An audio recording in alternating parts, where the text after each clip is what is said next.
teman-teman, hai. Hari ini kita akan belajar tentang kerajaan Islam di Indonesia. Nah, khusus kali ini kita akan membahas tentang Kesultanan Banten nih. Jadi, tonton terus ya video ini sampai habis. Oke?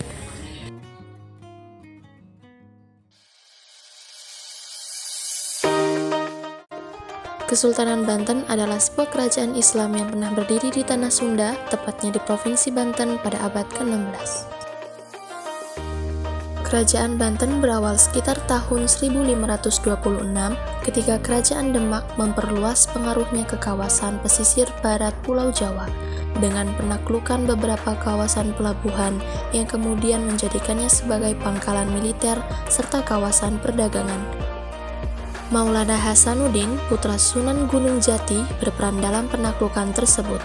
Setelah penaklukan tersebut, Maulana Hasanuddin atau lebih sohor dengan sebutan Fathahillah mendirikan benteng pertahanan yang dinamakan Sorosowan, yang kemudian hari menjadi pusat pemerintahan, yakni Kesultanan Banten.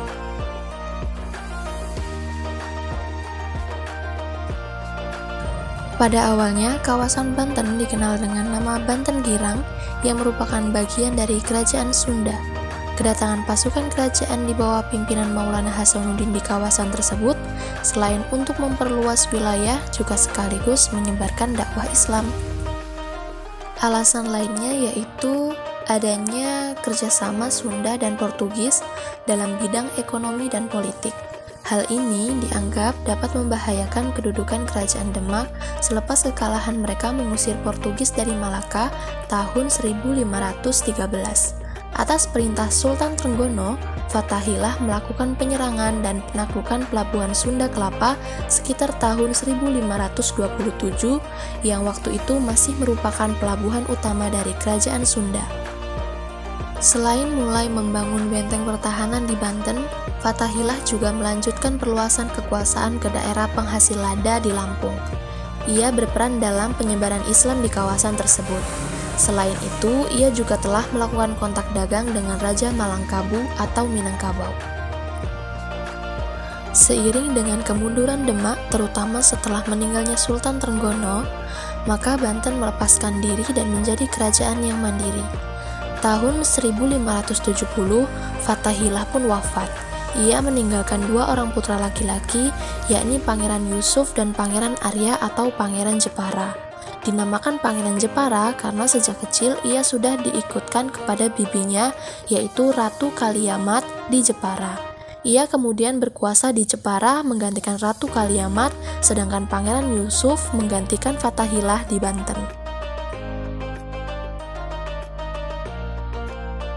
Pangeran Yusuf melanjutkan usaha-usaha perluasan daerah yang sudah dilakukan oleh ayahnya. Tahun 1579, daerah-daerah yang masih setia kepada Pajajaran ditaklukkan.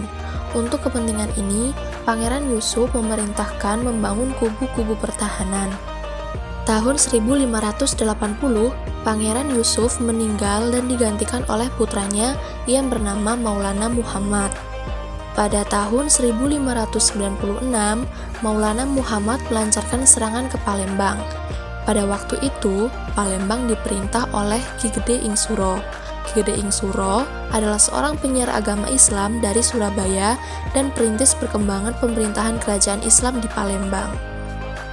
Kala itu, kerajaan Palembang lebih setia kepada Mataram dan sekaligus merupakan saingan kerajaan Banten. Itulah sebabnya Maulana Muhammad melancarkan serangan ke Palembang. Kerajaan Palembang dapat dikepung dan hampir saja dapat ditaklukkan.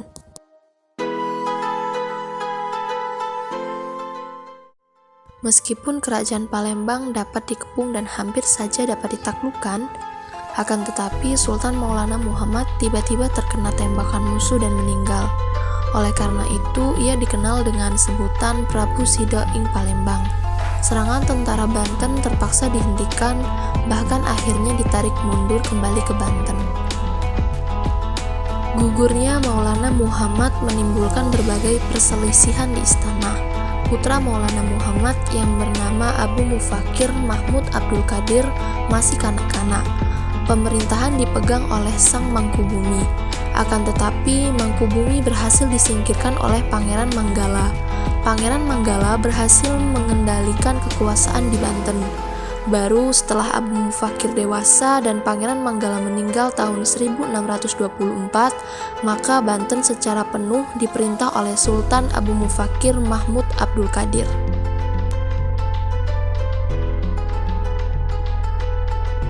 Pada tahun 1596, orang-orang Belanda datang di pelabuhan Banten untuk yang pertama kali.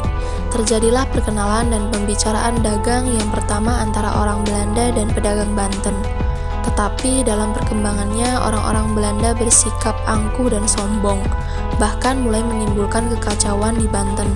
Oleh karena itu, orang-orang Banten menolak dan mengusir orang-orang Belanda. Akhirnya orang-orang Belanda kembali ke negerinya. 2 tahun kemudian, orang-orang Belanda datang kembali.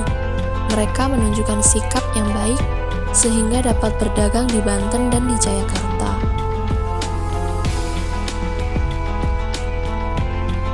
Banten mencapai masa kejayaan pada abad ke-17, dengan wilayah kekuasaan yang cukup luas. Setelah Sultan Abu Mufakir meninggal, ia digantikan oleh putranya bernama Abu Mali Ahmad.